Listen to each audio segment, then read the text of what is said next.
yajifuuka nfemu ya bworo naye walabye omuntu bw'aswalanga Ekelezia eganya omusabira wagirabye naawe bw'oti bugenda okuba Ekelezia will not come to you. They will not come to you. No. Did you see owana amasabo onywa omwenge they will not come. Did you see this man appealing to them? Bano ababbi be babadde baagala omubba. Kato Lubwama is a hero. Why? Kato Lubwama tabagambanga nti mujje munsabire. And I praise the Catholic Church. The Catholic Church tells you we have rules. We don't mend the rules. They are rigid. Yes, we have two cases. Many have been here for a long time. That's why I'm wali wateekwa okutuuza tuula naye ateekwa okutuuza tabifudde ntuula emyaka gino gyonna tonnayiga ku neesiga kati awo ebigere biwanvu tojja kuyitawo bampadde n'omusirikale akebera wentudde akebera wotudde kakati kankoboole. You don't understand the Catholic Church. The Catholic Church is not any other religion. Catholic Church ne Islam baagala okufaanagana. Tebakyusa bintu. Tukiyita dogoma. Kakati Catholic Church teringa Anglican Church. Anglican is liberal. Anglican Church, even its inception, nti Sekabaka Henry yagala okuwasa yali mukatuliki era nze nabeera mu ssomero ly'abakristaayo nga tugamba nti n'ekkanisa entukuvu enkatulika munaye nange juzi nakiranga tukiddamu n'ekkanisa entukuvu. It was original. The Roman Catholic Church tukikiriza bakayita man of all seasons. lwaki tebakijjaamu? You read akatabo ke bayita the man of all seasons. Kati Henry yawasa namwandu wa muganda we. Why? Because namwandu wa muganda we yali ssenga wa kabaka wa Spain, nga kabaka wa Spain yalina amagye agakuuma papa. He influenced the Pope so that senga we tebamugoba. Kakati Henry n'awasa namwandu wa muganda n'azaala abaana bawala. Abasoma Bible, bw'osoma Bible bakugamba era mu abasoga temuyinza kugenda mu ggulu. Bible omukazi gwe yatugaana okulabako obwereere bwe ye mulamu olabanga obwereere bwa mulamu mulamu wo Deuteronomy mulamu wo muko mugamba mukamuganda wo okona bukonyi azira nsonga temuyinza kugenda mu ggulu. Niwo omuzaala mu abaana muka. You read Deuteronomy.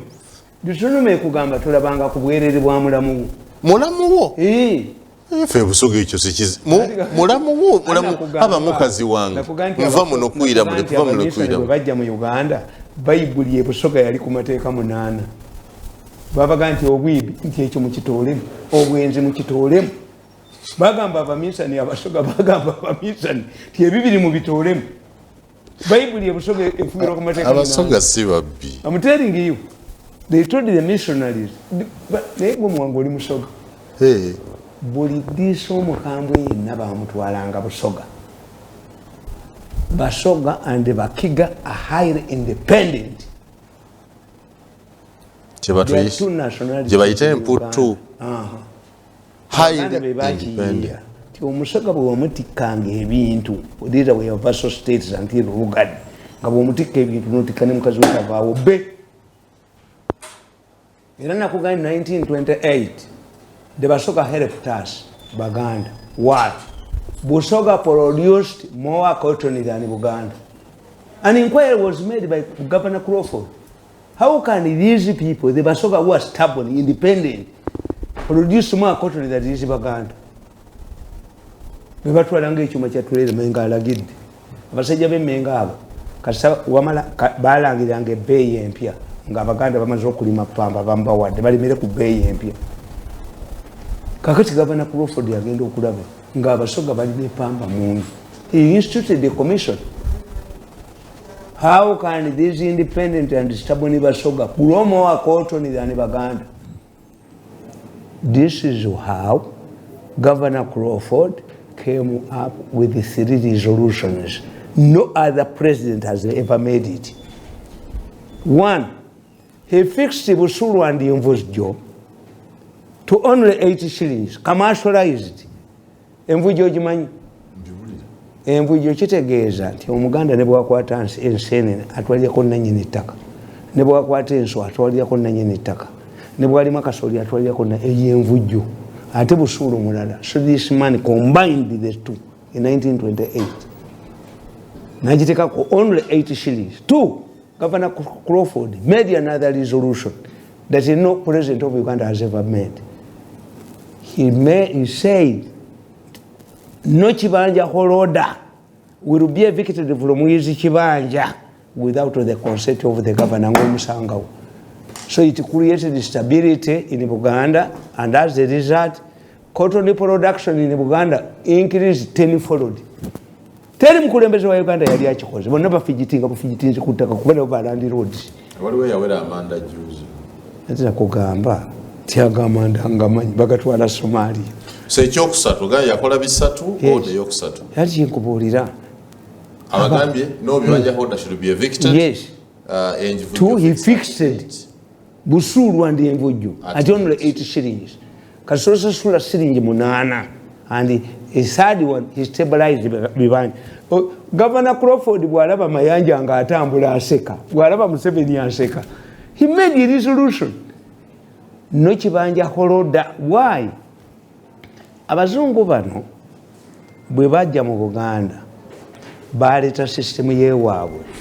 When you read the land reforms of England in 1200 AD, the baali batulugunya abasenze nga bano babatulugunya until the basenze rose up ne bakolawo ekibayita the Black Resort of 1200 AD ne batema bananyini ttaka lipo bananyini ttaka ne badduka ne balaga emmengo ne balaga ku masengere babatema ate badda ku masengere ab'Ebungereza ate badda ne badduka bamibakabaka ne badduka abajoozi. Katonda bwe yali akola ensene ekyapa ky'ettaka yakiwaana. And when I talk about land, tumulowooza nsiina ttaka. Kitaffe yaleka yiika 706 naye tesigoba muntu ku ttaka. No, I know. Nabo bantu. This was a distortion by the British. The land belonged to the Kabaka ng'agiwayo ne bamuggyako 19 back to our point. Kakati gondi okuswala ku Ekelezia bulakali vote bamala batima ne badduka bamanyuka ne badduka bami bakabaka ne badduka. What happened? Abo bafaanana. What happened? Ne batuula. As a result of the Blackali vote in England in 1200 AD, 4 resolutions were. One, when we are going to bury a person, one of us dies, we don't cultivate on your farms. Agreed? Already pay komewo. But then you take on the kids, Balandi roads. Tick. Bumufiru omuntu temulima. Two, because the cities had developed. When they arrest you living in the villages as a staff to the cities, the first time they amputate your hand, the second time your hand, the second one, and they kill you. They agreed. Those who want to migrate to the cities should go freely. On Sunday, tetulima.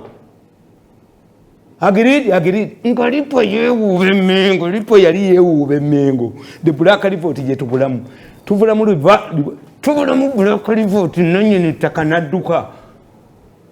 Black Report. They also agreed. Those who have money can buy themselves. And you become also land roads. As a result of these 4 resolutions, people migrated en masse to the towns to ensure that those who went to cities had jobs. Baleta which baita vagabond law. Etteka lya vagabond abaganda balita bamukutte vagalanda. Okubeera mu kibuga nga tulina mulimu. Owasite kanso nakwatira mu kibuga nakubuuza nti osulawa. Vagalanda. The vagabond law was started in 1200 AD in England. Following the Black Revolt, you were free to migrate to the cities, but the city authorities ensured that whoever was in the city had to have a job. This is where the originality of the vagabond law started in 1200 AD in England during the revolt. Mutwe fetwalianga mitwe jange kitaffe yagulanga 10 nusu. Waliwo engege nga baziyita 10 nusu kati nga buli mwana ali omutwe gw'engege. Do I read? Have you seen me reading anyway? 10 nusu is called. Anti nga zibeera 10. Ewo fe oyita mwana kake mwana. Ya waliwo ate omuyolo nga bayoola buyozi bwe bati. Naye ffe twagula taata waffe yaleetanga engege 10 nusu. 10 nga zigula enusu emu. Kakati ye nga mirundi mugagga aleeta za nusu 2. Buli mwana ali omutwe gw'engege, buli mwana ali omutwe gw'engege. Omutwe gw'engege brain. That's why you are like that. Yes. So tebereza kati ewuwo. Empisa za Kato Lubwama nawe zifaanagana. Kato Lubwama, I was telling you, Catholic Church ekugamba ti akasubi akamu bwe kava ku nnyumba tetonnya. The Catholic Church tekuyita wuwo, iyina luluzi zaayo. Let me tell you, I will give you serious examples because for me I've been living here longer. Embuye waliyo omusajja nga bamuyita Lukwago. Lukwago was an MUP, very powerful person. Lukwago yatandika okuleeta ebyo ebyabanyala, yali yatunda njaka naye nga tebagimanyi. N'aleeta n'omukazi omunyalwa nga bamuyita Mukantabalwa. Mukantabalwa nga aluma enkwa bw'ati n'ateekamu wositiya n'aga nti oyo omuwala atunda mu nju. Doctors went. Yabeeranga Mbuye nga Lukwago atwalira njaga. Lukwago was an MUP coach who was selling marijuana. Naleta babishopo b'e Rwanda ne bagamba nti that woman is a fake. Era that woman ended up being a prostitute in Nairobi. Kakati Lukwago n'afuna problem mu marriage ye. Mukazi we yali amuwadde obutwa. One of his wives. Cardinal Nsobuga yamugamba ng'ayina efaamu eri ku Ireland oba simanyi oba ekyaliyo. Yali akoze faamu ng'eri ku kizinga ekooki mu buddo gwe babuuze abagendanga embuye mbusapule zigwa bikiwezi fake. Kandali Nsobuga yamugamba, if I come to you nga wewawukana ne mukazi wo bajja kuŋŋamba nti Ekelezia y'abagagga. What did he do? Yagamba oyagala nzije ewuwo nti zimba kalina. Nga mukazi goli waggulu mukazi wali wansi naye bwenzija mwenna mutuule. Because people will say that the Catholic Church card review its rules. Era Lukwago bwe yakola. There is an incident, another incident. Omukazi yagenda yali musomesa mu kibuga muno. N'asomesa n'ayenda ku mukulu w'essomero. N'azaala abalongo. Ne baagala okwawukana. The cardinal involved himself. N'amugamba musajja n'amugamba wano tayitibwawo Nnaalongo n'abalongo baveewo wano. To remain together. Kazibwe went to the Catholic Church. Kazibwe was powerful. Era nze mbabuula Kazibwe baali musi. Kazibwe was going to be killed. Museveni saved Kazibwe. Why? Never become a model of anything. Nyamu not a model of anything. Uli mwana wa Maria yasalako keeki ne kalidinaali. Uli mwana wa Maria oli mukatuliki. Ng'otandika okwogera eby'obusiraamu was going to be assassinated. If Museveni did not sack her. Museveni saved Kazibwe. He was going to be assassinated. Toyinza kukkiriza gwe n'ofiika bantu nti oli mukatuliki enkya n'okyuka nti ogenze wa Haji. Abasajja abatali bakomole baba bakyafu. Nago yayogera mazima. Kakati kankobooli. Let me tell you. Yagende wa Kardinali Wamala amusabe divorce. Kardinali Wamala said the Catholic Church can grant divorce. Ekelezia ina koti yayo ewa divorce. Do you know it? The Catholic Church has its court. Egaba divorce. Etali penitence ya. Nkubuulidde. Baamugamba, why do you want us to divorce you? To give you a divorce. Nabaga nti omusajja nkuba. Although the Catholic Church, my Kardinali Wamala yayogera mpola. Although the Catholic Church does not have battering of women, tell us why the man is beating you.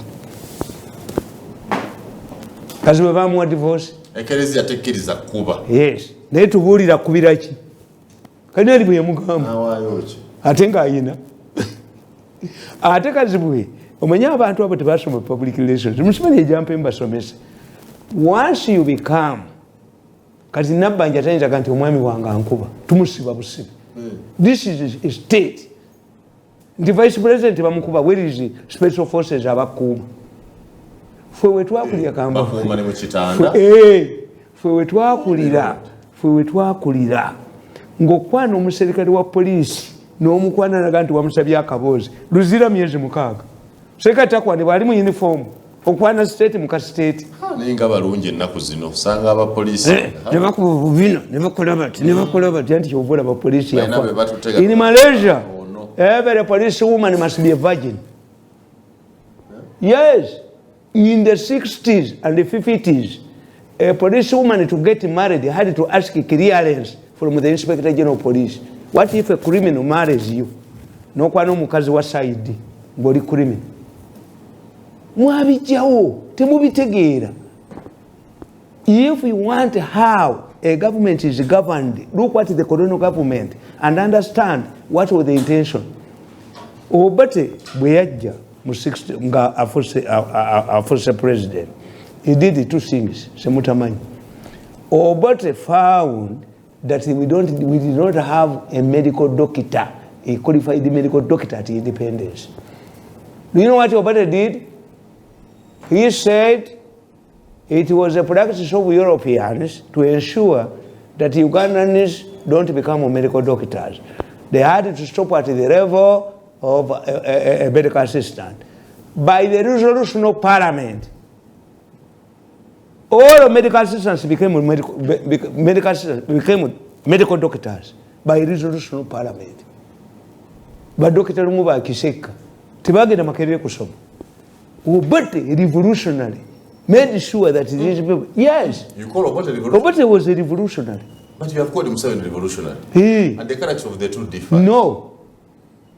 Obote was a revolutionary? Yes. He only singa Obote yaleta kubye Buganda, Museveni nasanga Buganda teyali gisobodde.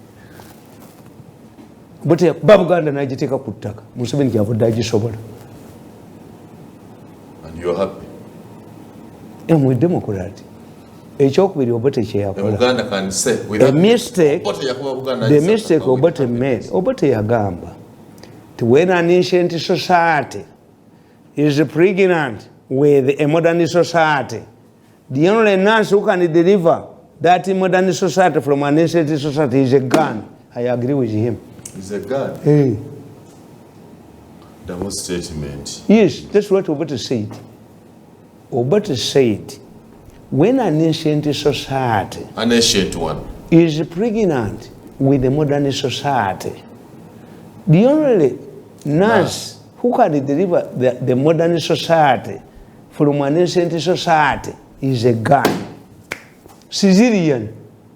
Balema abazungu, kabaka ne bamuwangangusa kabaka muteesa ne babakolera buli kintu kyonna, Buganda remain intransigency. Apo tutude balimba abantu federal. Kati emboko ye yavuga. Obote kuba Buganda kyayamba Museveni. He is dealing with not a formidable force. So Mirundi, you are telling us nti Obote mistake gye yakola mu education is still haunting you. At independence, because the missionaries were training, twali ensi tugigabanye. 1969 yumeya nejja. Abasiraamu ne bafuna amasomero, abakatoliki ne bafuna amasomero ne bangirikanisa. Why? We are training for civil service. Nabagamba nti abapoliisi abasinga obungi n'abalamuzi baali bakatoliki. The reason was nti mu Kisubi St. Mary's mwalimu Bulaza nga yali mu second ward wo yasooka okutwininga mu kyaka mu Uganda. Kati abaana abavudde St. Mary's bayingiranga mu poliisi kubanga yali abakozesa mu kyaka. The first man to do mu kyaka in Uganda was a brother in St. Mary's. Kati Obote ajja. Obote yagamba mu Parliament, on Monday, the inspector of schools of the Catholic schools picks a piki and inspects Catholic schools. Tibachitanga border was a piki. On the following day, the inspector of schools of the Anglican picks a piki and inspects. The third day, Obote Najawa inspected, Twainaba inspector of schools. Obote did not know. Nti inspector of schools waba Katuliki. Yalita yinza kukkiriza basomesa butasomesa. Why? Failure to have educated people, Catholics, would mean surrendering the civil servants to the other opponents. Yabajjawo. Yenga takitegeera. There would not be mwabigatta byonna ne bifuuka commercial exactly. Nti kati amasomero aga private. A teacher in a private school does not get an appointment letter. He is not paid salary during a holiday. Why are they performing well? This is exactly what was in the driving force in the 60s. That the Catholic Church, the Anglican Church, and the Umeya knew. But we are surrendering without highly educated Catholics, without highly educated Anglicans, without highly educated Muslims. We are surrendering the civil service to our opponents. Tamale Mirundi, back to the same. Yes, back to the same Mujini. Why? But I'll go back.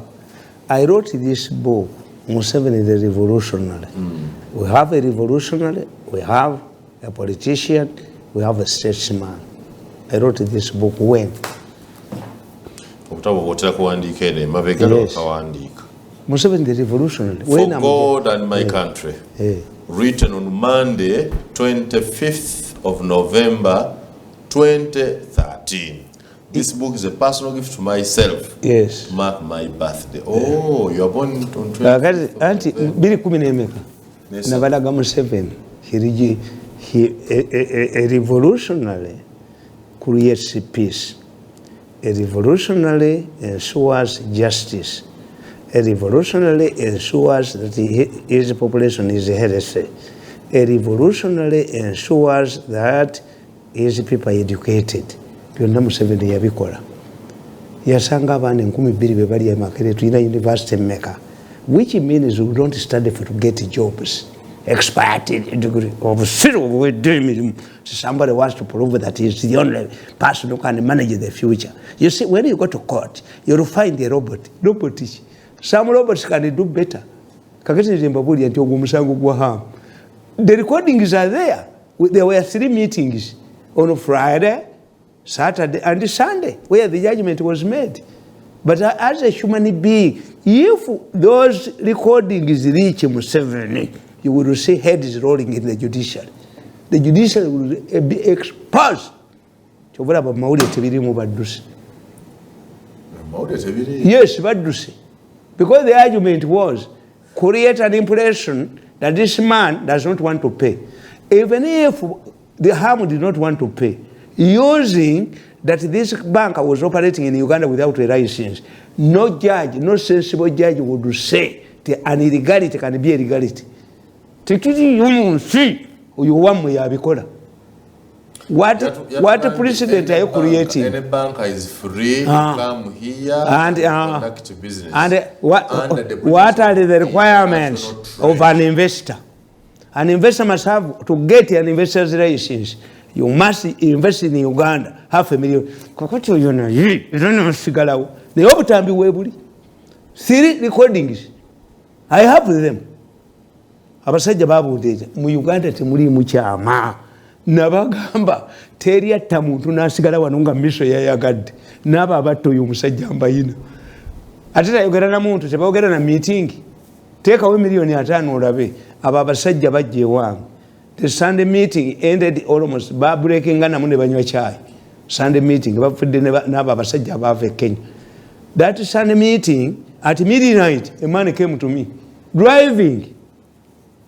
Do you have 50 million to sell you this recording? Can you connect me to Chisache? Chisache cannot have such money. You think Chisache is a de facto CJ? omusajja yaŋŋamba nabo babala nemugaa nti nsolowooza mbamanyi abo bakisaki avudde basiini kisaki nga baliwo gwe bakola be bamwabya akakatambi ne kafuluma bamukuba ne bamwabya. And you see, when you are discussing an issue, don't mention somebody's name featuring a prominent. Tebamanyi intelligent, tebasoma. Timumwogerako. Muyinza oga nti X obaani. But you talk about somebody prominently. Nebakuba n'essimu. So, Ham has more money than the bank. Bagala kutwala kisaawe ki. You see, this is how they create. When there is a debate, you don't understand. They avoid the salient issues. Which are the salient issues? Ham is not saying he will not pay because you don't have an answer. Bachibanda tobasasula. Wenza kulya sente z'abasajja ne batakutta. But the judge was biased. The judge would have said, it is wrong, it is a crime to work in Uganda without a license. Are you going to pounce on ordinary Ugandans for not paying the city council for licenses? You are lucky. You found yourselves, politics is Iraq. I prefer to work with the northerners. The easterners are fools. Baganda good what to be. Okay. Remember, very Bob Tambio told Dukagu. Bob Tambio Mugwango, Irajo Kunonyakaru. So Kakati Zimbabwe. Boche bakola. And Kuburi, the Museveni, the revolutionary. Yakole being to be between 1986 to 96, 10 years, until we are go about veterans. Omogo Biaffe, you must have been otherwise. When we got a cent, he must humble you. Can you get consistent? We went. The moment you accept a peripheral job, Baba Kujosa Abanaban. By a group you have a yoga about. So 7 is a revolutionary. Yes. Has done everything. Kanola Musajja Ngono. We have been talking about a Chiwetere man. In Busoga, there is a Chiwetere in the making. And nobody is fixing it. Yes. I heard a voice of somebody called Nakindi is judge. Do you have Namundi? Something, yes. Hey, Ebyuma byamukutte. Ng'akolaka n'omusajja. Nakadama. Is it Nakadama? Namuyango. You are dealing with this man. And everywhere you have seen Chiwetere, it first compromises the leaders. Policemen. This man is Chiwetere in the making.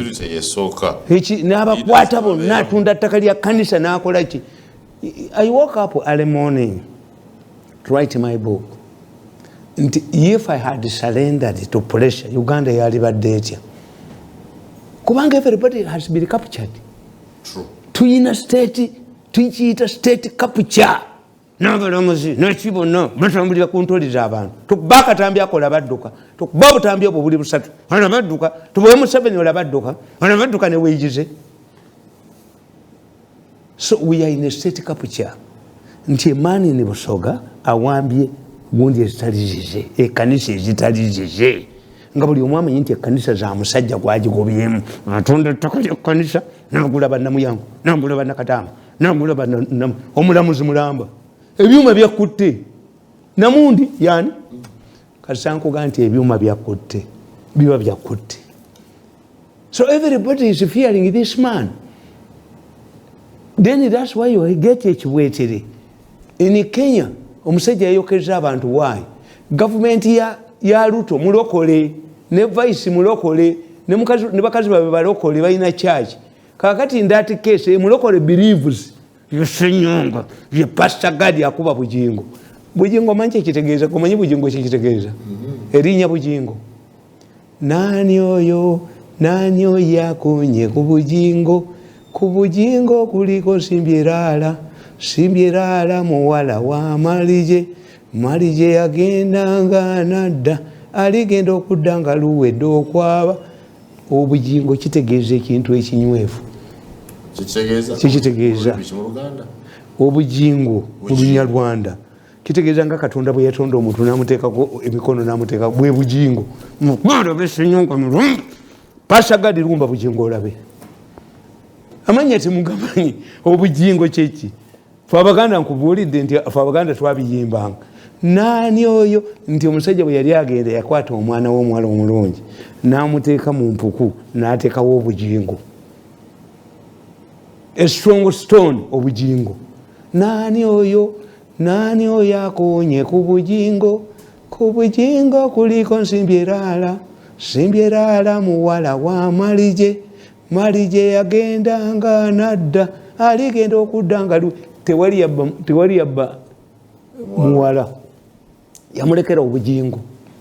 Nolaba Senyonga nolaba Pastor Gadi mbu bakuba bujingo kuba wagira muhoozi tabakubye n'abamalawo. Kakati akatabo kana kawandiika mpandise edition ey'okubiri. Where did Museveni lose the star?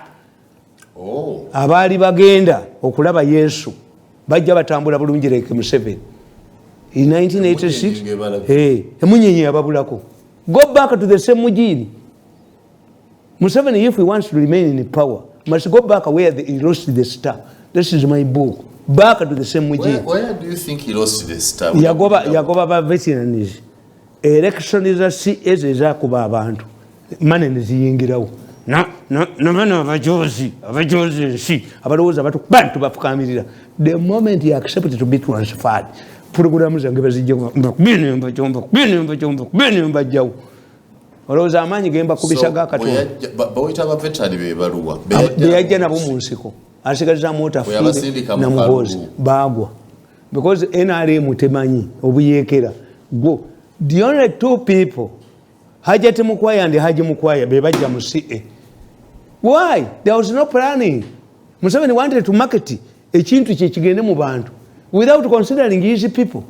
Balibuuzizza ntugenda mu CA tukola constituencies. Tutulenga NRM. Can you have a constituency? You think muwanga gwe nga wafunye support toyita mwe wamwe? Yes, abakukuba baawa. Abatukuba ba mu government. This is why there are two contradicting issues. Abantu kye batategeera. Nti how can Nabbanja appeal to people when he is an agent of Museveni? Namuwane motoka nazannyamu akadodi. Nabeera ku mukolo ne basirika kitegeeza Museveni is not hated. Waliwo akabinjo ke bakuba abantu. Museveni kalemeddwa okukolako. Okitegedde ekyo. How can Muhoozi MK project to sweep the country within a very short time? When is the son of a hated man? Yes. Kitegeeza Museveni siguro. Museveni alina akabinja k'abakoddomi ke bakuba. Tebakuba nyumba ya Musakaguta. This is what it means. He's not a hated. Waliwo akabinja ke bakuba buli wamu k'abakoddomi ke kamuleetedde obuzi. Nti Baganda be batambula bonna. This is strange. They are free people. They are free people.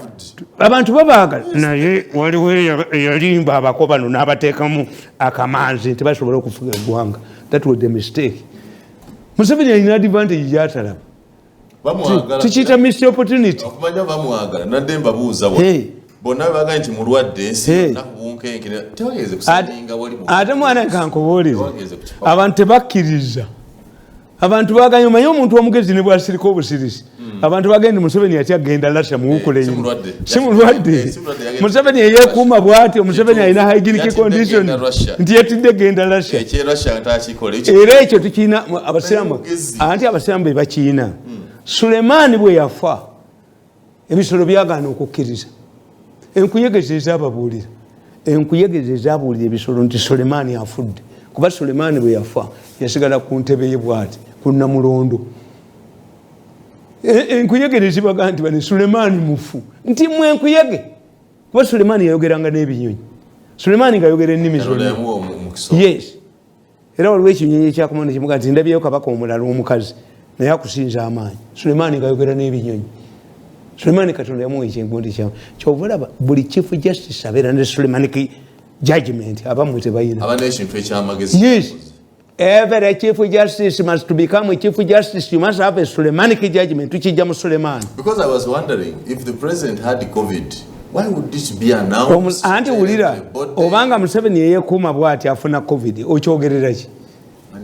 Ani atafuni? Kiringa bwe bayogera. Kiringa bwe bayogeranga. Ne bakugamba buli bantu 10 mu Uganda omunana guyina sirimu.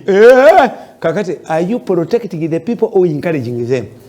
If Museveni who is protected, who protects Museveni tajanga ko masiki yonna. Kamukutte kati. Ate togenda wenga tebakebedde. The money we have spent. Abantu baga muzeeyi mulamu azanya bubadi. Yati dogende Russia. Nakwata Nabbanja namuwe emotoka nazanya akadodike. Nabbanja tebali kibamwagaza bakimanyi. Abaana abaganda tebakuba mujwa wakati ogenda basikira. Nayono nanyini nsi kasokwata ku sente nakubana akujjawo. Naye abadde mugezi kwa bwagende Russia kati. Nga wakamala okuyisa etteeka ly'ekisi yagambe atogende ne Russia. Abakoleraani. Abantu baganye nze nalaba muzeeyi oyo nga tugende Kenya nga yakamuliro 207 yagenda n'engatto 2 nga emundala n'emundala ne bagoba abakozi 6 on a bit of failure to defend them. When I took over, I told the president, are you metallic? Hengale emuluma kati kansa amuluma. Museveni is not metallic. Museveni is a human being alwala, but the problem is nti Habyarimana omune nti abantu ganya bafiira mu nnyonyi. That's why we protect the president. Nti asobola okwogera ekigambo kimu economy neegwa mu nsi zino ezaffe nga ziri wano manizisho yogera nti Museveni mulwadde bakkiriza abantu disorder tukyogera naye ababbi kakozunze entwadde zaako kagenda kwogera bali olaba naye akwatibwa kati bagenda kuzza abantu mu lockdown. Naye kakozi gwe bali kukwata okukunya emimo olyogera baakutumanga endwadde ezo nga buno obwamawulire bagenda okkuba nimwendika ebyobusiru banks libba abantu kuletirifu anti bwagakaani obusajja bwa monitor kwegamba banka zibba abantu.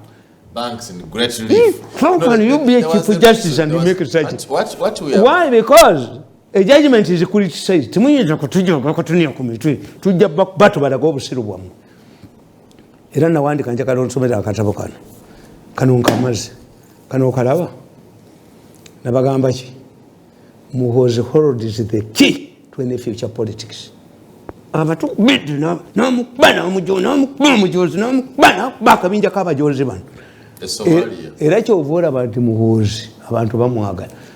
Family ya Amos Kaguta bebajo abajozi banazze kulya bebajoga ensi banazze kulya ekyo Museveni bwana batana kitegeera ti alina okusalira abakoddomi bedde solution. Family ya Kaguta tewali agiwalana. Even if batawali bakaguta bajevere nti kakati nze nga nina omukolo gwenkola baganda bete bajja ku mukolo waliwo abangola. Yes, naye banazze kulya and is a problem everywhere. Once the first family expands ne baleeta abako Saddam Hussein bako Taylor Gondi Tolbert bako whenever they feature nobody kito obujozi nobody kane bajoga abantu ka government yebuti abako signinga ku card ya kwagaliza ebyaka janja sibirimu tumvulira kajanja bili wali state house zisobula ne kanoti memu intelligence kira kye kiraga nti Museveni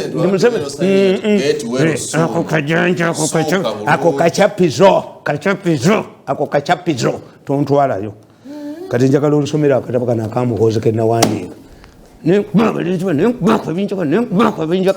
munnansomenga atandika ni contrast akatambi kano ne kafuluma mujja kulaba owawiija adduka mbabulidde mujja kulaba owawiija adduka mutegeere omanya abasajja bano beekwata bokka meeting eyaggwa ekiro ne bayimiriramu ne banywana ku kyayi nga mulimu n'abannakenya abaava ekenya mu banka y'emu akatambi bakaleeta batya ewange essaawa 6 ogw'ekiro nkalina njakka kuwaako erujivu negundi namugambye ono gundi kungu tiyanka kuweeko olina omusajja bwawemuka newiigize olaba omusajja wawiigi bwawemuka. Nemirundi kansoke nkubuuze kino katwogera seriously ng'abantu abayivu katabusooka okaleke Aga Khan nanyini DTB musajja mugagga nnyo ti government eziramuga nti tuwoleeyo ku sente tukozeseeko tasobola why Aga Khan lost a lot of property, was compensated by Idi Amin. What you don't know is the Indians, the credible Indians never came back. Bali Canada bali ruddawo eranda ne balina ekibuga kiramba. The people came here thieves and have been taken advantage of the thieves abakooto be babali. You expected that a court can rule against Aga. Anti it is technical. Kati onokola ki? Tayina license.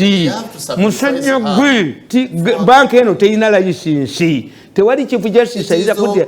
Yes, toyira kudya ngate ekyogoba banna Uganda. It is okay. Fekatolera tu. Any financial institutions. Yagudde chief justice yagudde kutaka. Ataka akatambibwe kanafuluma. Nga badduse dda bano banne bagenda kudduka. Nze mbabulidde. Ndokola bwoti. Akatabo kali katumale commercial break tukomewo nsome ya katabo. Holds the key to Uganda's future politics. Mirundi bwalowooza n'awandiika mu katabo. In contrast, General Muhoozi was provoked to bend the rules by his own relatives in Museveni's family, which was not the case in other cases. His enemies want to keep him in the army as they build their presidential ambitions. In such a case, General Muhoozi has the right to fight back and quit the army. Another futile attempt was the use of officials at the NRM Secretariat, including Dr. Tango Doi, Richard Todwong, who criticized Muhoozi for what they called early campaigns. These two also are embarrassed because Muhoozi is not a member of the NRM. But also, Tango Doi and Richard Todwong are known allies of someone. The two should have understood the difference between an aspiring candidate, a presidential hopeful, and a nominated candidate. This shows that after nominations, General Muhoozi will become a big problem to the NRM Electoral Commission. The duo would be concerned about Muhoozi's political activities if he was using the NRM party structures, which he has not done. More so, if General Muhoozi has violated the Army Code of Conduct, he would by now have been warned by the UPDF structures or underwent army disciplinary measures. Any wise person would know that the best institution to interpret military rules would be the military court, not the civilian courts, where Gawaya Tegule was wasting time from. Furthermore, if Muhoozi is addressing illegal rallies and gatherings, then it is the duty of the police to stop the rallies, and good enough, it is commanded by a military general.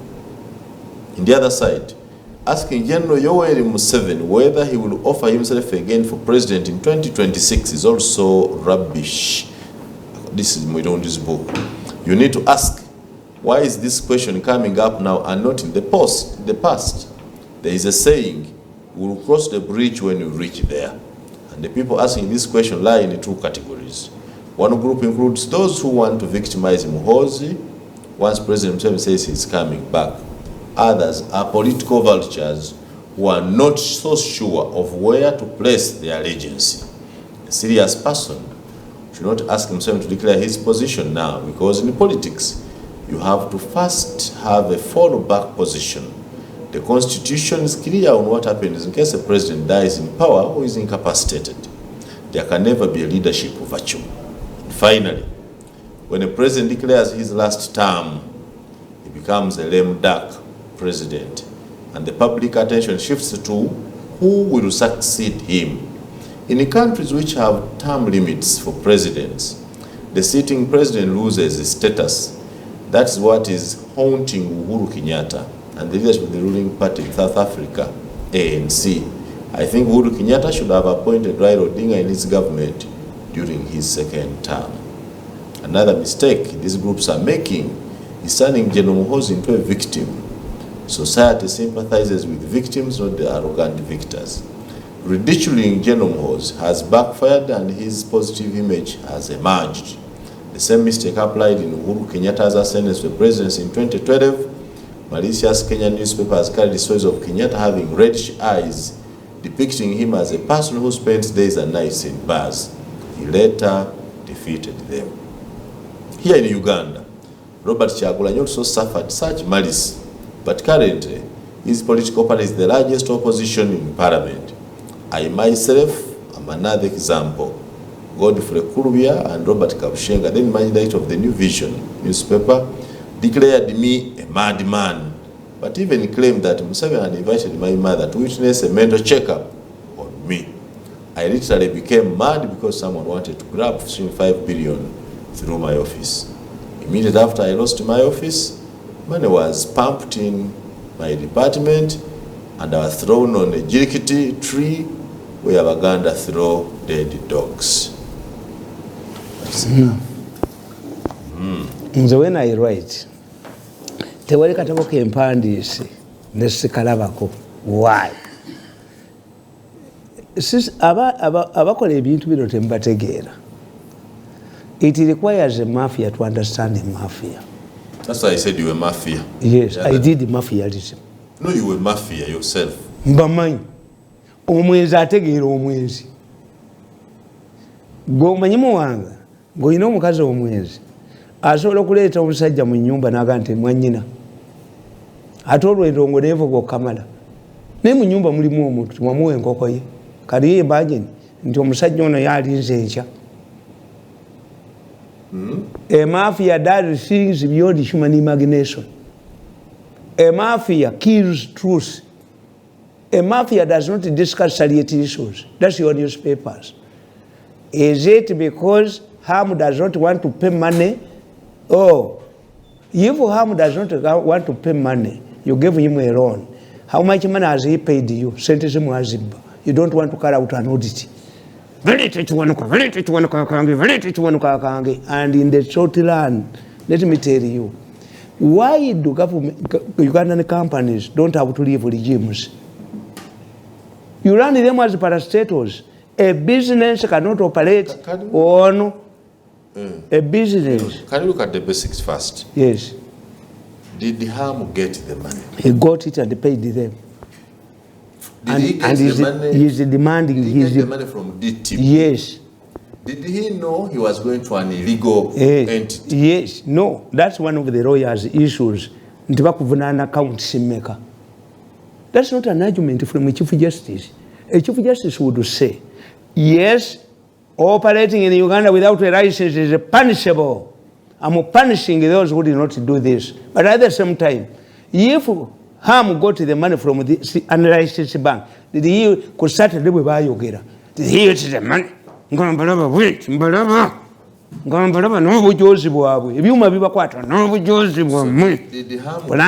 Yes, he must give us 100 million. Did he pay back? He paid back more than what he did. They don't want an audit.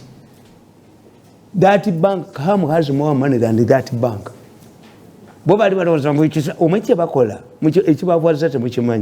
Banka bwegigendamu bali batwala kisaawo nga baga nti sente zijja mubula. They give you money that cannot complete a project. Not forgetting that the young man has money. Bali bakola kujja bakitegule kisaawe bamulya nnimire mukitegule mulabe basajjamu. Nkugambe nti bo babadde bagamba mbu bamunyigirize. Ne Hamu obutambi abulina naye yangambye taata tobukuba era sijja bukuba. Omanyi omusajja yawandika akatabo no nga ati is naga nti omusajja omu bwe yagenda ku interview Obi, omusajja omu akiikira one of the regions of Nigeria yali yeebase. Nina mbuuza ekibuuzo kimu, have you joining the Nigerian civil service to get bribes? Namuga, this is an idiotic question. Naye Obi kiruwa achebe yagamba ti for the sake of Nigeria's unity, region eyo omwali muvoye yali yeebase atamidde. But the man ended up taking a bribe. Obi yajulu. Kakati for the sake of Uganda, sijja kuba katambyako naye badduse. Do you know?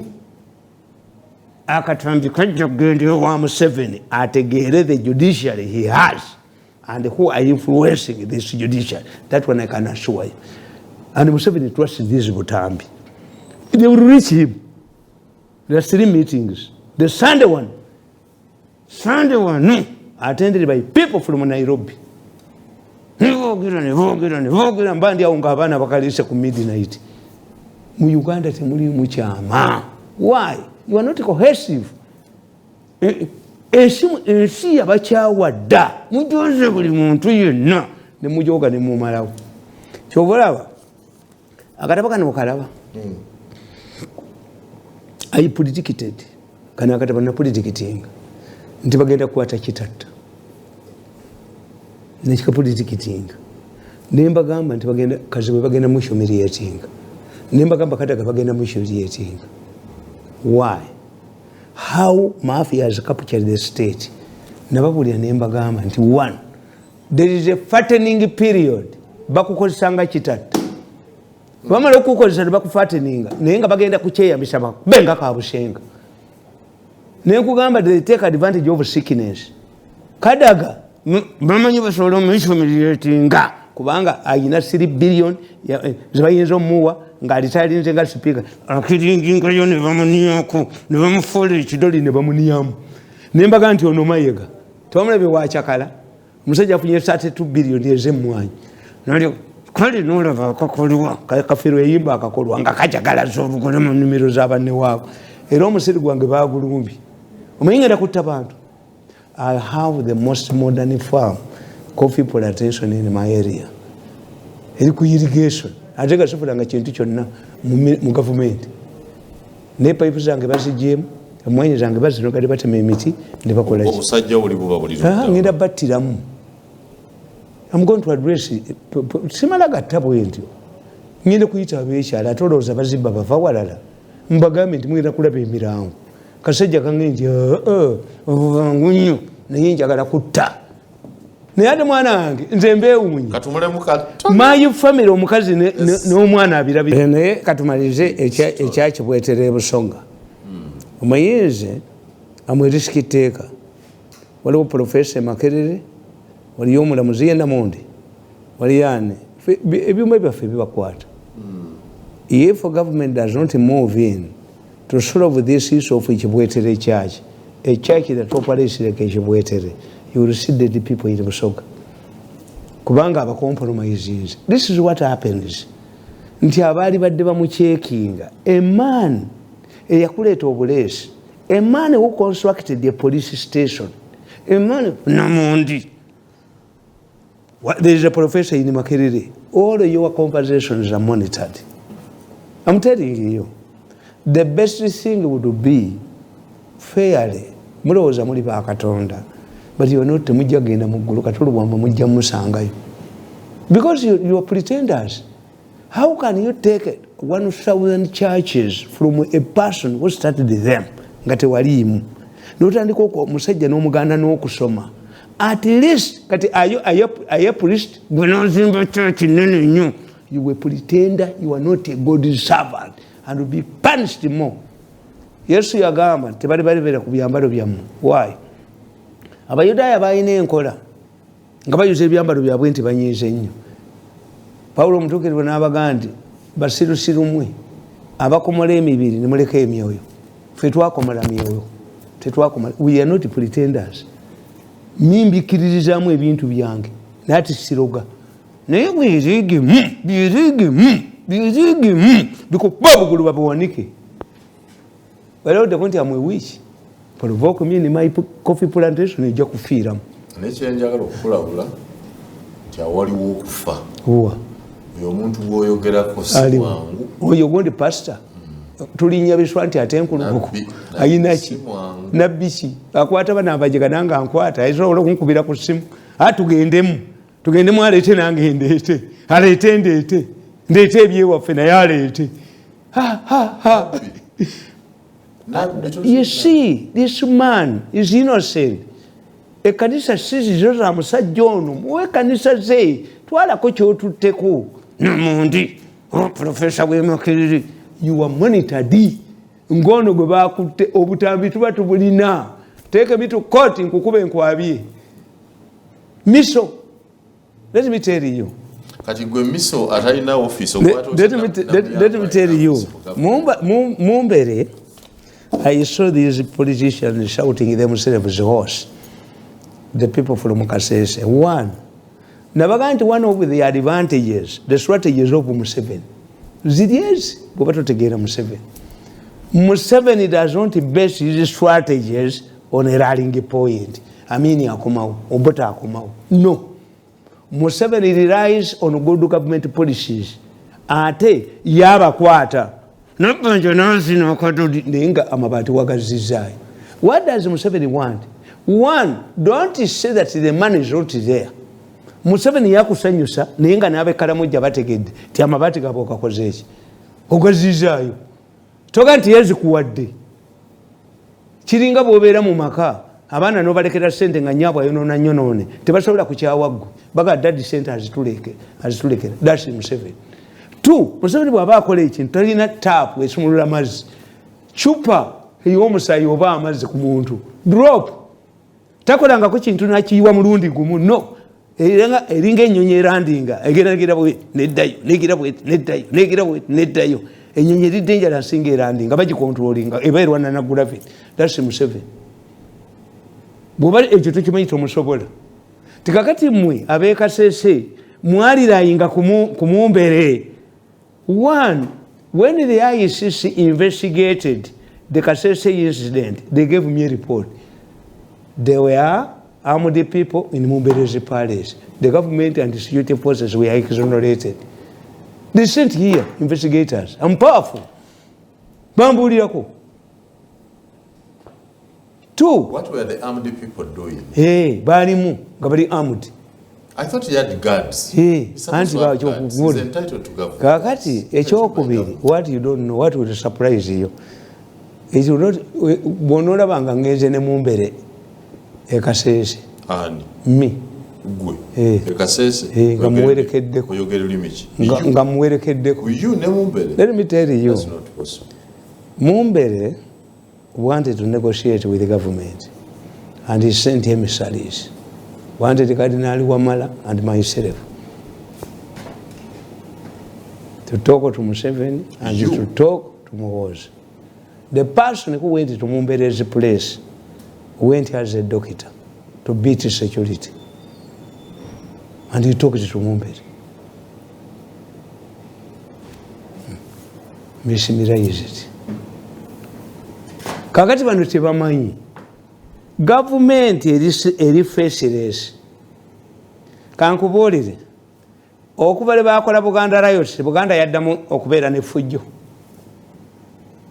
Gwembuulira ono anoonya 32 billion ezimu kandi nolaba akakolyango kasanyira mu nnimiro ezamenya bannannyini bwekasanya bwekasanya anti kyenkubuulira nti estate okuva le yakwata ku Mengo after Buganda Riot baali bazemu okola effujjo. CBS yako ne mujiga. Teina na raisi. Siri basonyiwa. Yes. Mwagala CBS wetu ya basonyiwa. It had become command said. Mwagala siri basonyiwa. Bali baloza mbu CBS. Ate mwana wange ne yafene rugenderamu. Subi. Omukoya yadira ate ebya CBS nabiteeka kuno. Mbaba zaskiti me. Nti radio gamba yeyo ate yali ekola ki tugizeeko. Ono gundi mukodomi waffe yadira ebya CBS nabiteeka eno. Nayo ne bagiggalawo. Subi. Kakati nkubuulira nti Mumbere gwe wiinikiiza mwabazannya muli mu parliament mufuna allowances ye ali under incommunicado. Naye windi bakoze nnyo okulaba nga babadde baagala muzanyirako omuvubi tayagala mulambo guve mu nnyanja naye ate maama waagwo ayagala okuguziika. Mumwagala kuzanyira ku Mumbere temusobola kuzanyira ku Mumbere. Era mugenda kulaba nga Mumbere ne Museveni bali omuntu ogwo. Mwamuswaza nnyo. Nkugamba fa Abaganda tukugamba. Fa Abaganda tukugamba. Abaganda tukugamba. Fa Abaganda tukugamba. Abaganda tukugamba. Omukwano guva mu ngabo.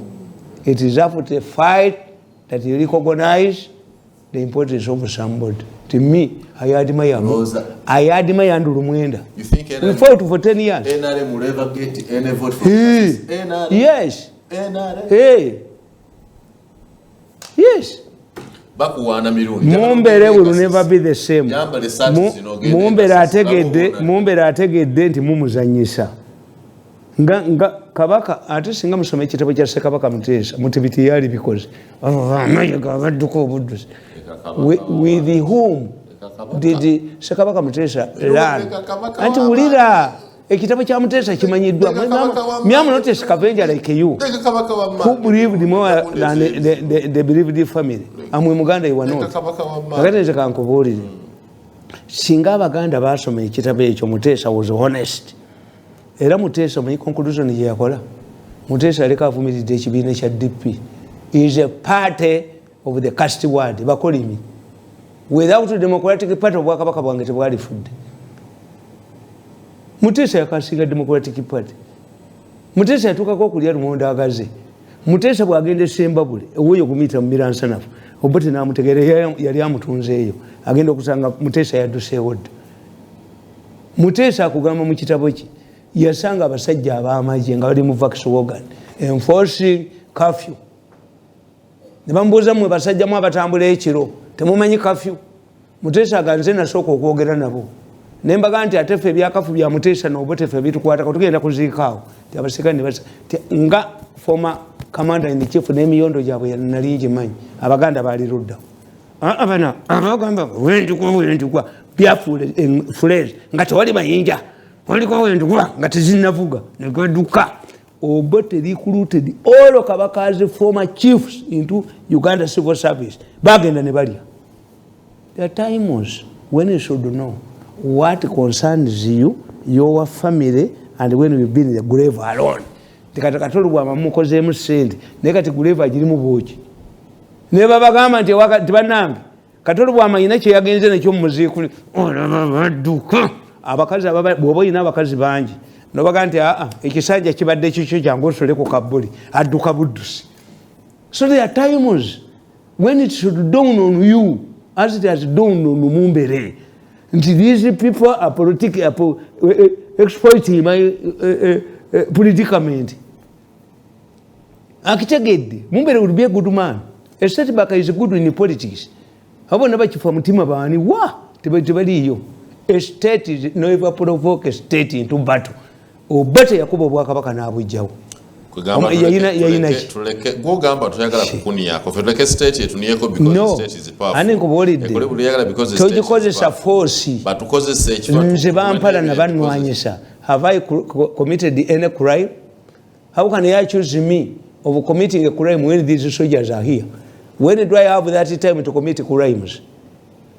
I safeguarded myself. I'm not a criminal. Banwanyisiza bakole neyite kisoboka sinza kukola nabo njokole jogedo libagwe mutwe bategere nti waliwo yatukuba n'atujjawo netutaddamu kujoga bantu. That's what I want. A setback in politics is good. The institution. I want to dare you. Yambale ngoye za Museveni oba zine za Muhoozi ngende Kasese. I can tell you Mirundi agende Kasese ne bamukubira mu ngalo. Tugende fede Kasese. Sigenda na. Kanji zinkubuli. I can go to Kasese and I get nkubulidde. Yes. And how would the government have done? Kankubuli gwe tokimanyi genda osome mu history abasiramu bakubuli abawalabu. Abasajja bawamba kabba kabagala kutta kabaka wa Saudi Arabia. Abafalansa abakafiri balinya kabba mu ngatto ne bajjamu ba terrorists. Abakafiri babayita okununula kabba. Abakafiri amanje ga Bufalansa ngayingira kabba n'engatto nga baterrorists bawambye kabba. You can't read it musoma. You don't read. Olinyene ngatto emeka. Abakafiri abafalansa bakomando bajja ne bakiryalinga kabba nga bagiwambye. Bali balooza kabaka wa Saudi mwali abaterrorists koziti yasad ne balemeramu. They were created by French Tralgondi para bakomandos. Abafalansa bakomando balinye ngatto mu kabba kujja mba terrorists. Gwe n'ogamba tozanyanga na state. I don't provoke the state. I don't provoke it. State tezanyibwa bino bye bakola ne balemera mu makubo ne bakola bakubesa sali akubuza oddawo nga batekawo inquiry. I don't provoke the state. The state is faceless. State is faceless. The state teyina kyetasobola kukola. Teyina. Museveni is not the state. Museveni can be lenient but state machinery. Bakuteekerize ne bakuteekayo. Niweebakayo omugagga Ssebuufu gyali newe yali bazimbawo ekizimbe ekikutegeeza bamukwata lwaki oyo omukozi Elizabeth Musoke olunaku lumu bali munoonya yasiba Ssebuufu emyaka ne bazimbawo ekitegeeza intention yali yakuzimbawo bamujjawuza Ssebuufu namugamba nkweyimiridde neyijjawo emmotoka zo baagalawo wano nti era miso yabakwata dda miso obutambi obwo bwe buli kuva mu ggwanga muno ne bufuluma oliraba abadduka oliraba abajoza ensi abaginyedde ku mutwe so state ine kiyitakola abaganda ffe batugamba balimpoleranga gwe wafadde never risk your life unnecessarily nti bajja kuwolera lero revenge Museveni ribe apenjawe nga bamukubye badete bamukubye apenjawe Yombanga mutamivu yombanga azinendo kuli bamba womanita n'entwezaabo kano kategole ne kajja kana short break tujja kudda ne Mirundi you know Mirundi mulimu abantu babiri mu Mirundi ono there Mirundi yusi mulimu nali munda there is a subterfuge in Mirundi's heart there is a Mirundi within a Mirundi Funa Joseph Tamale Mirundi mu big story ku Baba TV tukyegerayo era mu kintu kyaffe kino ekisembayo njagala kusoma katabo kano bali ndikankubulira oyagala ennyo byandala medical doctor to save baloya abedda baloya abedda ni mwamuavuza kange bamwavuza baloya naye let me ask these boys government do you know that we are going to live with these people without power nobody can hold the power perpetually onakuluma abantu bemunidde ku mutwe mujozi mujja kubeera nabo nabaga nti empuuta bweba etomera amaato g'abavubi temanya nti amaato geetomera gegagenda okukola ebibokesego bagitemera n'ojooca mujozi ensi yonna mugijoga nemugijoga but we never get power nemukuba nemuhoozi zonako lebalumba muhoozi nazina amazina mu ddiiro lyange namanyamba amazzi tebalidde mukwerega ku bantu wano babagenzi waliwo ekintu kyokola nti Amini olwalumba Kagera yali awedde twanekisi Kagera ye district ya province eyabirimu Siyadi Bari yamuga nti singa wagambye nti ayipuzzled them ne baddakayo twanekisi can any African government accept the change of boundaries ng'olwana ne Kenya nti Kenya boundaries zayigundi owedde olunaku lwe balumba muhoozi lwe bagenda hit him below the beret bagula obusajja bulina Kenya era nabo twabugulako akatambi miliyoni 5 they are not cohesive immediately on Sunday after the meeting they brought to the katambi bayina aka Friday bayina aka Sunday bayina aka Saturday bayina aka Sunday akamalamu ekyo ate kati bayina obulala busatu era babuleesa abantu kitegeeza group yammwe is not cohesive an enemy is inside you mwali dusebudusi naye ono ye mulese mmusudde ni mwanange mutanayomba anti harm lawyer how can a whole chief justice justify an illegality ni baluye tebayinza kikkiriza yes an illegality you can operate in Uganda without a license made by the chief justice yamukubye mu baluye yamukubye chief justice yakubiddwa hamu tayinza kudda nabo nkugambye ate bamukubyewo ne bukuba omanyi obwa monitor obwavu bw'omumira obwavu bw'omu atakola anti nkugambye ebyo byonna nti badireyinga nti sente zimuggwe kwazi ne banakola ki tebajja kutwala kisaawo ekyo andi Museveni ali ku stay why abantu bebe balimu ekisaawo kijja kitemu anti balowooza mbu bayinza okumwavuwaza bwe bakola they give you little money and they grab your property olaba ne byakuteesa babipulaninga bibba nebyabyemuke nabyo babibba temusobola kuluna mugudde and you see the Nyami Public Relations Office abaganda baga twekisize bakalugire and company and brokers would use a broker lawyer legal company nga bote balabise but it has a bearing on the first form temuyinza kudda mu buntu butono nga mulidde buli kamu okay bwe bawandi naye bwe bali babadduka wano oli babuulira ninkubuulira famire bazikweka nedda balina buli kimu kukanga balamuzi nkulage ekyaleetera gundi kiki Bobi Wine yajjayo omusango gwe nga banegotiatinze naye alidde sente era chief justice nayagala agulemereko to pronounce himself. How can you pronounce yourself on a case somebody has withdrawn? Kati police atumatya olubuto lwe bajjemu erinnya tumukubizeko mu ngalo. But when you withdraw the case, how can you pronounce, give a judgment to a case that has been withdrawn? You would give Bobi Wine punitive measures, never to engage court again. Nojizanyirako. Nze nagana okusoma amateeka. nalibadde wa mutawaana nnyo naye nze ndina balooya bana ntula nabo netwengeeginga badokita nina bana brain power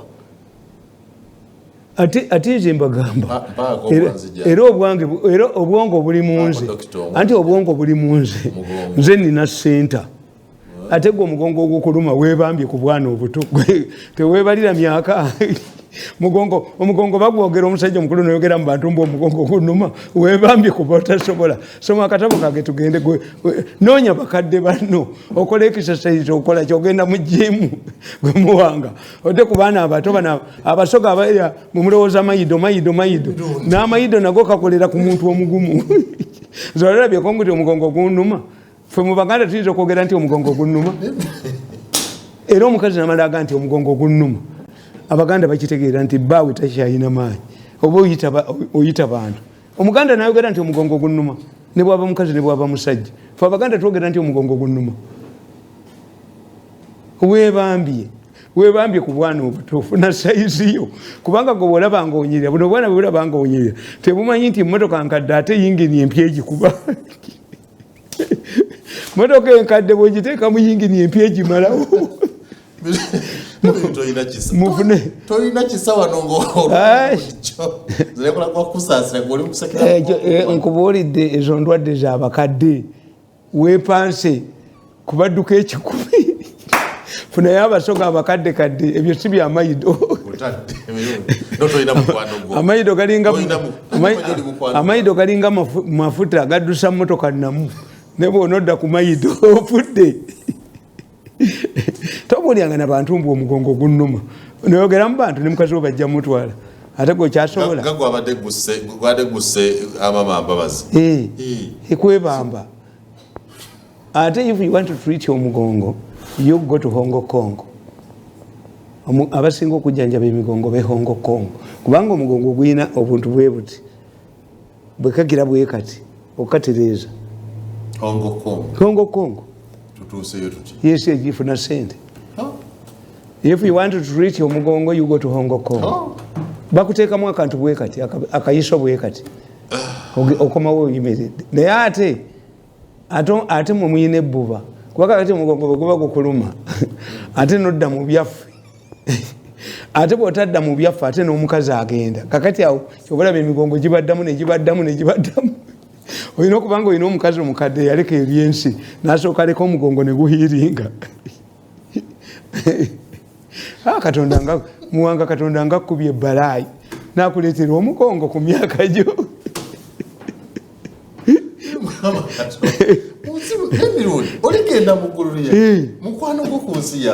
ate gweyogeredde ki mugongo ate omugongo kitegeezaki kigere walwadde kugulu osamba mupiira mugongo gwo gwakuloopya amaanyi okaddiyo oyina emyaka kigete tojja leka okusamba ekyenda abaana abato mubaveeko tokyasobola kusamba kyenda kiveeko ngono bwasano ono omusajja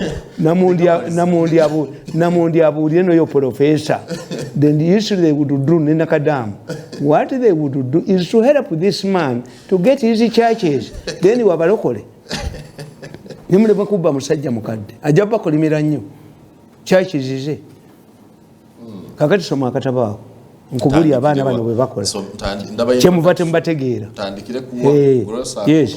yes basebo ne banyabo abataafuna abatamanyi luzungu babuulira abaana baabwe babaddiremu nsasire Mirundi toyina mukwano gwo leero okutegedde ate ntya kati omugongo tugambe ki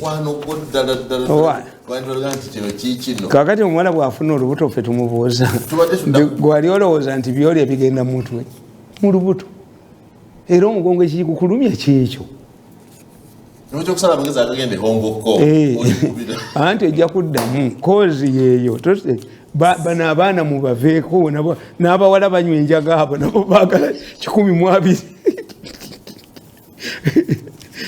abo abaana bataabo mubaveeko nabo banywa enjaga abawala abo mubaveeko Zenkubulidde. Abawala banywa enjaga. Kugamba osanga lasita ku lasita.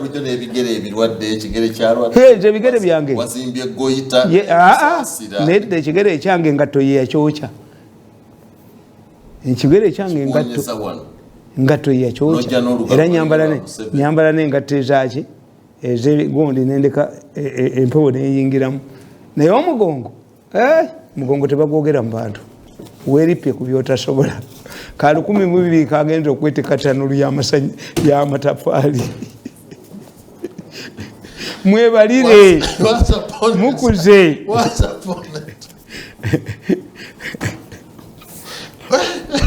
Twalyako bye twalya ebyasigalira byaba musaayi muto. Twali basajja abaali baagala endongo. There lived only one shoe cobbler in the entire city of Rome. As economic dynamics dictate, a pure monopolist enjoys a lot of privileges while he remains the sole provider of a service. This cobbler enjoyed immense influence and respect and was actually revered. Like other celebrities, he lacked discipline and often engaged in wrangles, fighting in bars and snatching other men's spouses because of his unique services in town.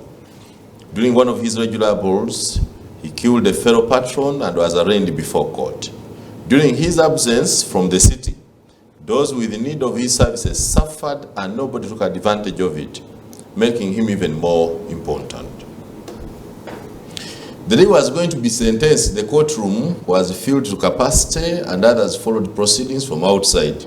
Before passing the verdict, the judge perused through the evidence incriminating the cobbler beyond reasonable doubt.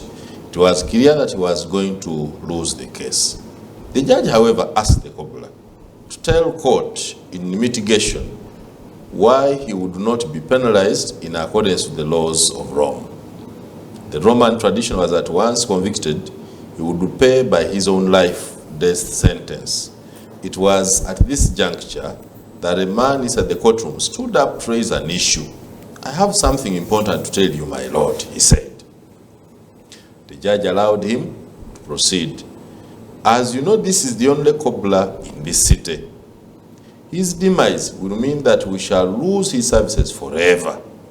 All of us here know that if he dies, we shall suffer."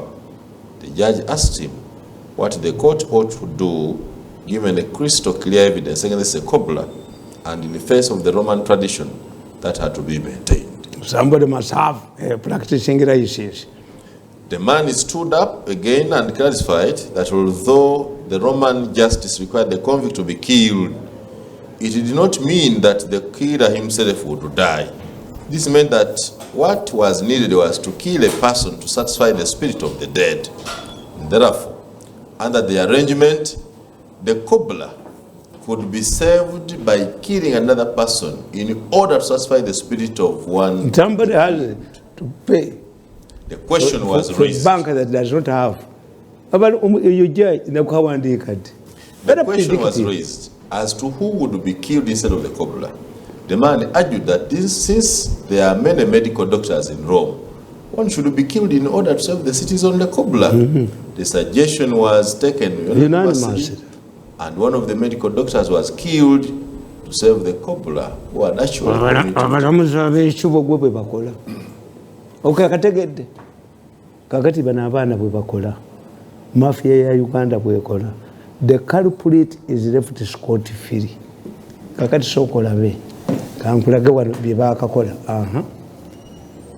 Kakati okitegedde soma wano mulimu omusa akola bwe yakolanga akolonga akwata abantu singa yankwatako mulira bye lunatiki mulamu nali mulaze jogeyo ndi mujjamu. The above anecdote reminds me of the way CID Grace Akulo executes her official duties. In her wisdom, she can leave the culprits to go scot-free and arrest or harass the innocent ones.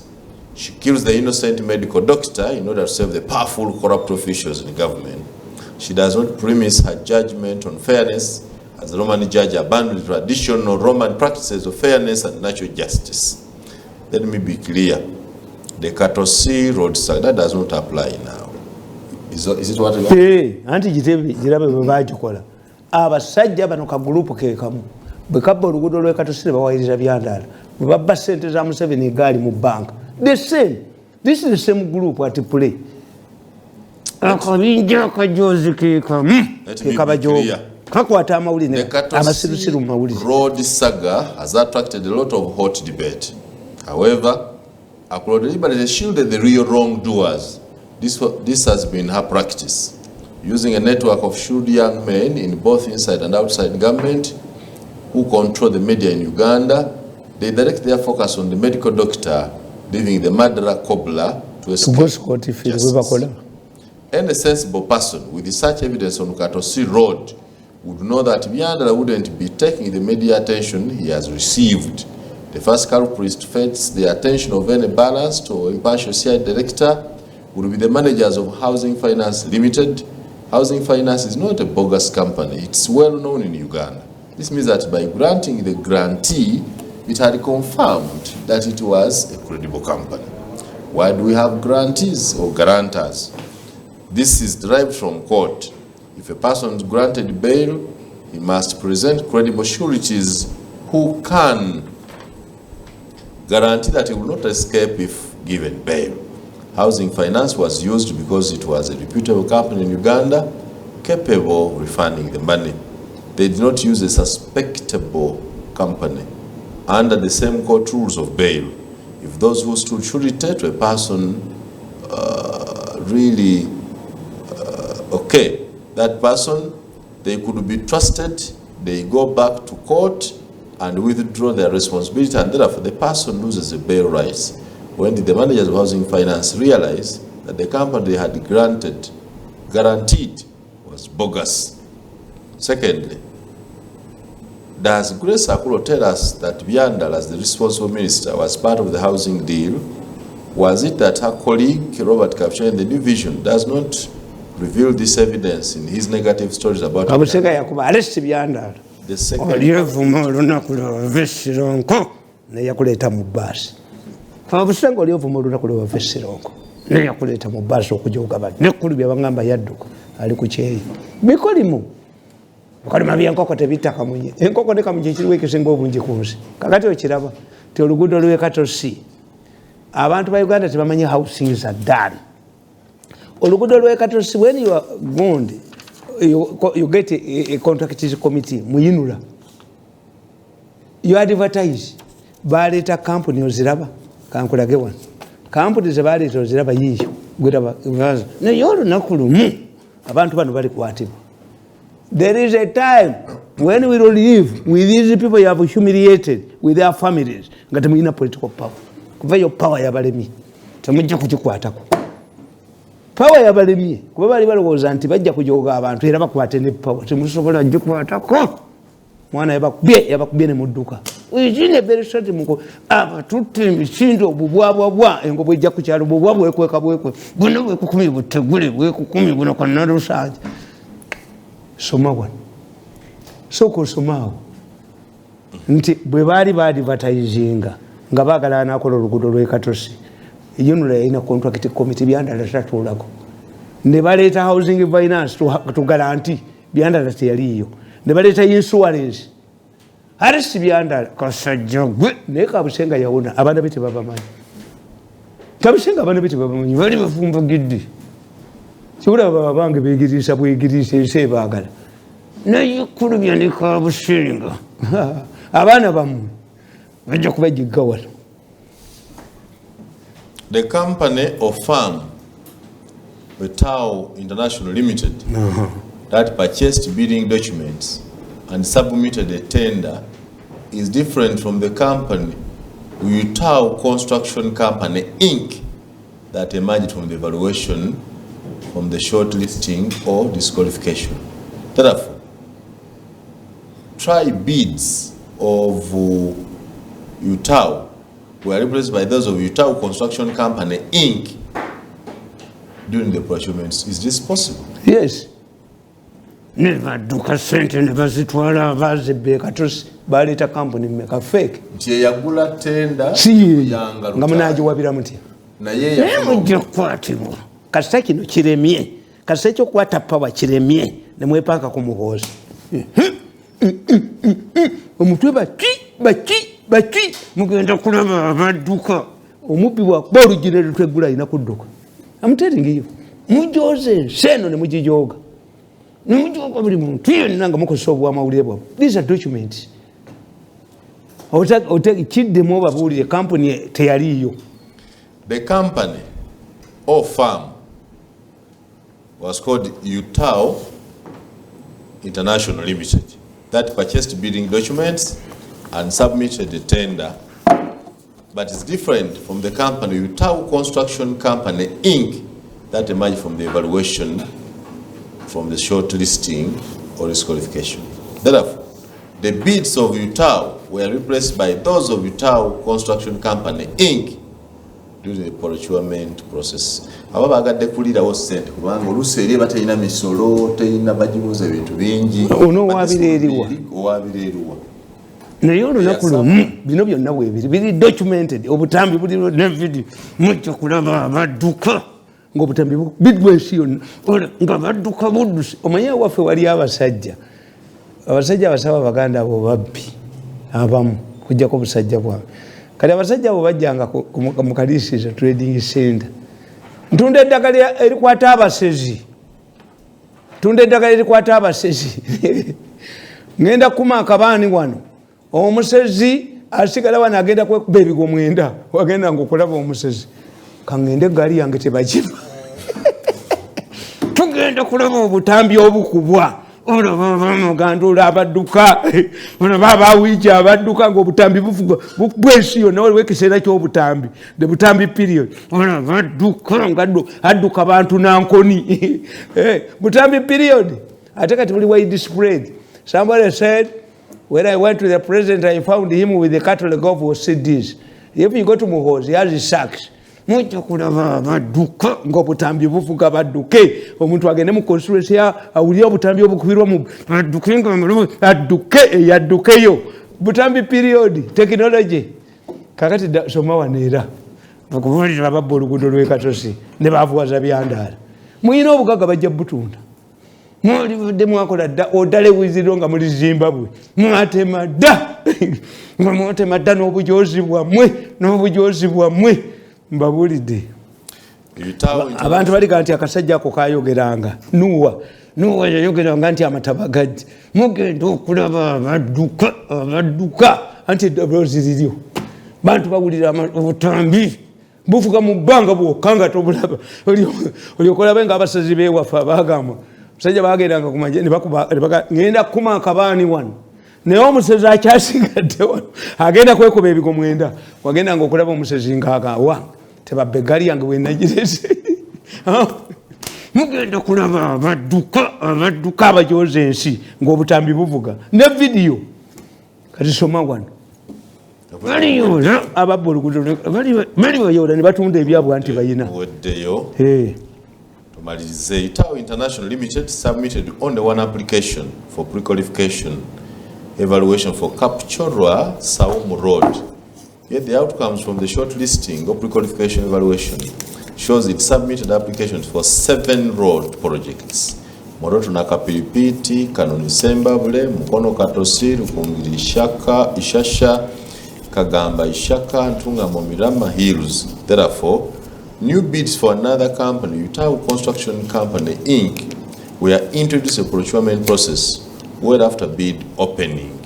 Utah Construction did not therefore initially tender for Mukono Katosi Road. This is terrible. I need to read this book again. I never read these facts. I need to read it again on my own. Ate bakulaga. Tolaba. Bakulaga. Ani responsible. Yani. Time. Time webakikolera. Who is responsible person? Contracts committee, procurement. Olunaku lumujja kulaba abadduka gano mawulu gammwe. Kyobalaba nze bannwanyisizza nnyo but they cannot manage me. Nasalawo mbeere public watchman.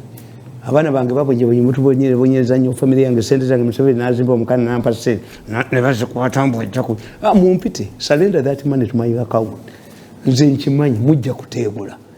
This is how Africa is do. Ejjogo lyonna limunjoze mujja diteebula. Put my money 5 billion on my account. Kwa mwazitwala nabalabye boogera nti twazisuubuzaamu amagye Kenya nezifu. Tell the president tujye tuli Museveni yagenda Kololo sente tezemera ku simu ya muwala wa Mbabazi teyabawandala.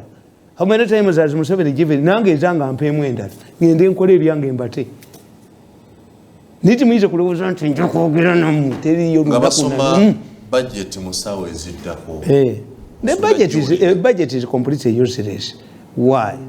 What is important? Sente zebagenda kuziallocating abazibba oyinamu abadde babba. What is important to Ugandan? Uganda is in the informal sector. Informal sector butale bwikibi ebiri important. Budget yammwe ya government mugaba na sente zammwe bazibbe. Era ogenda kulya nti permanent secretary wano bamugjeewo oli agenda ozia counting officer bamugjeewo n'agenda kukola ki bo sente zaabwe bazibala kati dead. It's useless. Me when I hear budget like a Muslim who is hearing that they are slaughtering a pig, it does not affect me at all. Bagabana sente zaabwe banazibba. Omusajja oyo alina masters. Yes, that's the reality. Bagabana sente zaabwe banazibba. Era kati ogenda kulaba heads rolling. Ate nze mbayambye nnyo. Do you know that this government is more stable now? Tebakyalwanyisa bantu.